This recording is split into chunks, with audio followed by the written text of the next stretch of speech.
Thanks a lot. I'm just going to share my screen for the last few minutes. So what we're going to do, the Irish contingent and myself and Yvonne and Jason, when we're finished, we're just going to spend a wee bit of time together. Everybody's agreed to do that, so thanks for doing that. I thought I would just spend a couple of minutes just talking about the state, some commentary that we're just picking up on, and people we're talking to within the business community and other operators in terms of what you should be thinking about at the moment. And I think that sort of leads into the discussions that we're going to have with your business improvement plan and the one-to-ones we've got sort of lined up in the next sort of couple of weeks. Obviously, at the moment, I don't know if you're all experiencing this, but everything just seems a wee bit, it's like a crazy time. Everything's a wee bit sort of confusing. There's no norm anymore as we're emerging from COVID. Things seem to be chopping and changing. Businesses having to react to different factors on a sort of even a daily basis. I know that I'm doing that with businesses that I'm sort of involved with. I think there's still this pent up demand is still out there, which is great for the sector. The economic conditions, stormy economic clouds gathering, flipping it. I mean, where do you start with that? Inflation, I think it's going to continue to rise. The impact on people's disposable income is now kicking in now with the energy costs. I still can't believe the price of filling up my car now. It's like, how did that happen? So there's a number of factors that are just sort of coming together now in a sort of, not particularly brilliant in terms of the future, but we have to just see what happens. There's obviously what's happening in Ukraine, which is obviously devastating, the images that we're seeing, but it is having a massive disruption. And I think there's more to come there that's not particularly great. So things I was just thinking about in terms of your business to consider within your business. And I think we all sort of do this. It's like, what is working well within your business at the moment, and just stick to that. Focus on the things that you know that work, and whether that's like a sales channel, whether that's a particular sort of profile of your market. I know that the word that I keep on sort of emphasizing, both personally with businesses involved in, is it's about simplification about what you're doing, and keep it very much simple, and stick to what you're good at, and focus in on that. And you can take confidence from that because you're doing it and you know that's working. So that's just one thing to think about. In terms of the economy, there seems to be at the moment a reduced risk we've talked about the Americans just earlier on in the European markets. I know recently up at Carnoustie, and myself and Stuart were just there, and there's definitely a returning of Americans into the golfing sector. There definitely seems to be more Americans around. I know in Sky, with the sort of consumers that we're getting through the door, there's definitely more Europeans around.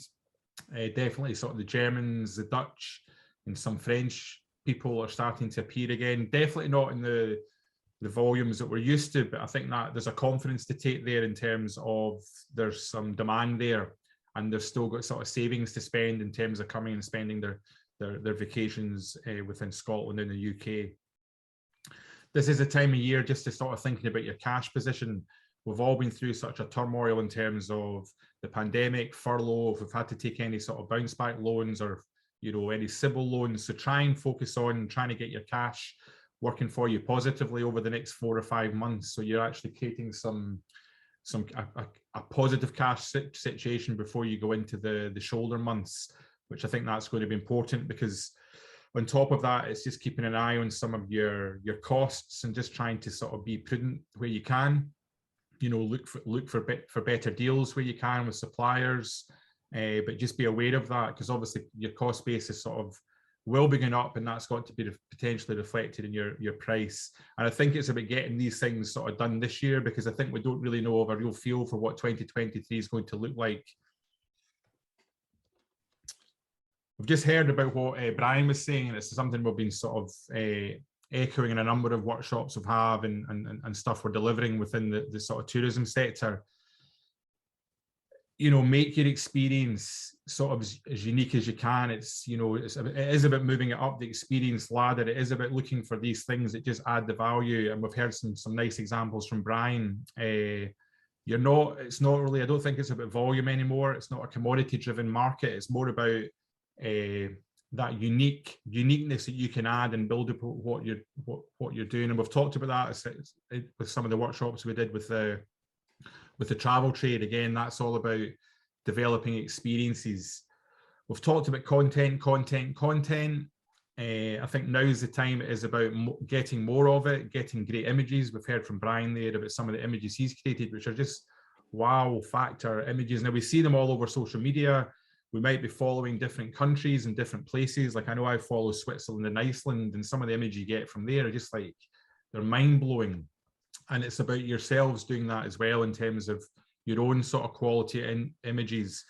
And within them, as you saw a lot of the ones with Brian, they all involve guests having a good time and doing something. So I think that's important to involve your guests. And if you do have guides as well, that's good.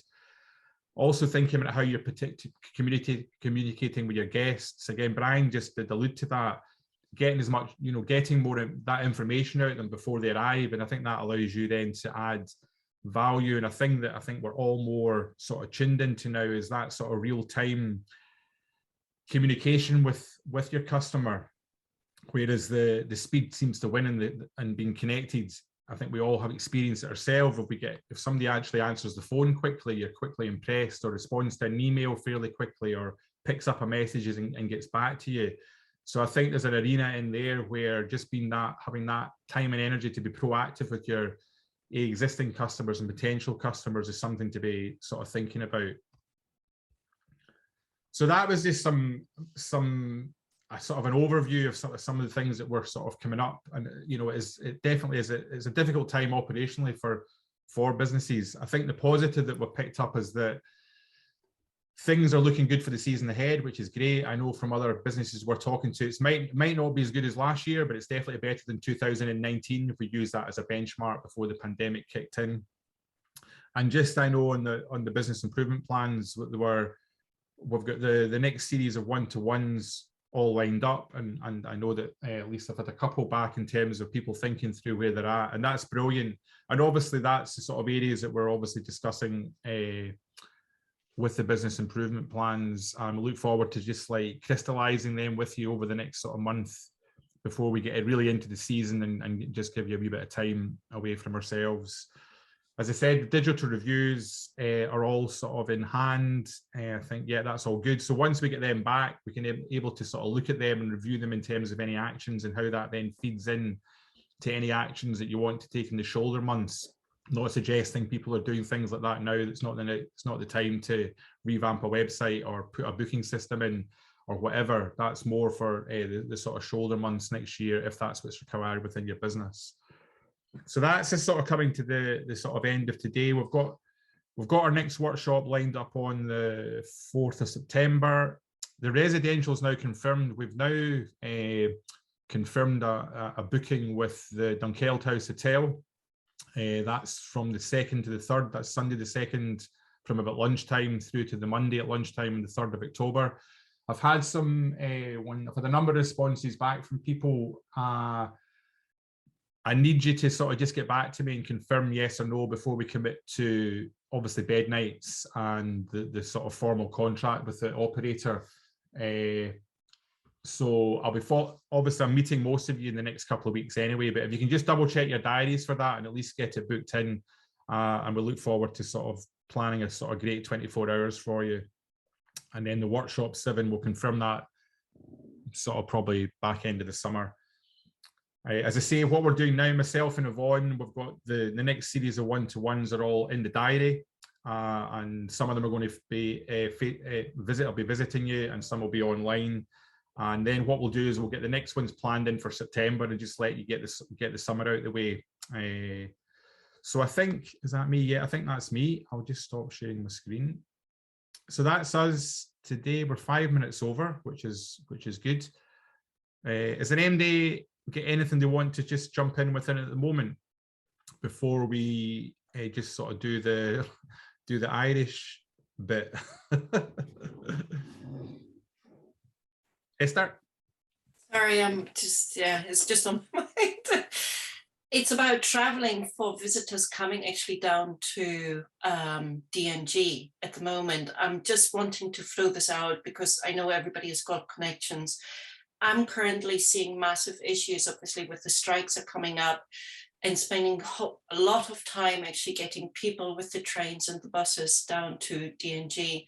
So is anybody else seeing the problem, or is it just me having that issue? So so you're basically saying there's challenges from people. Is that people getting it? Is that just normal, or is it because of the strikes? Well, I think it's in both ways. So people, because we always sort of advise people to come by train down here. So the strikes obviously don't help. And there seem to be actually also more cancellations happening at the moment, coming specifically sort of any train that has to go via Lockerbie. So, and then also what happens also in this area is people trying as an alternative to look for car rental coming down here. And in Dumfries, there's only one car rental, which is Enterprise, which is actually very, very expensive and doesn't do sort of drop off. So there are challenges actually that are faced in this area. And if you want to look up into, prices for pickup for cars and for taxis, obviously that is just horrific at the moment. So just in case you have the power to flag up certain things, which are obviously real challenges for the South at the moment in terms of accessibility and active travel and sustainable travel, I think we need to talk about this. Probably a similar issue going up north into the Highlands. Maybe there is something there. But yeah, I just want to flag that this is for tour operators and spending quite a lot of time just trying to figure out how I get my people down here. So I just wanted to say that. Can I just say, Esther, it's not just you, it's everybody. I've spoken to a tour operator in Oban the other day, and she said she's now stopped taking bookings for train tours, which is her speciality, because she said it's absolutely impossible to plan it. It's difficult to find alternatives once a train has been cancelled, and she said she's not taking any more bookings for that. And car hire is actually not only the UK, it's everywhere. That the prices are just gone through the roof. I mean, it's absolutely impossible. So it's not just regional. This is the entire country and probably the entire world to a certain degree when it comes to car hire. Yeah, interesting. Okay, thanks. I just wanted to throw this out there.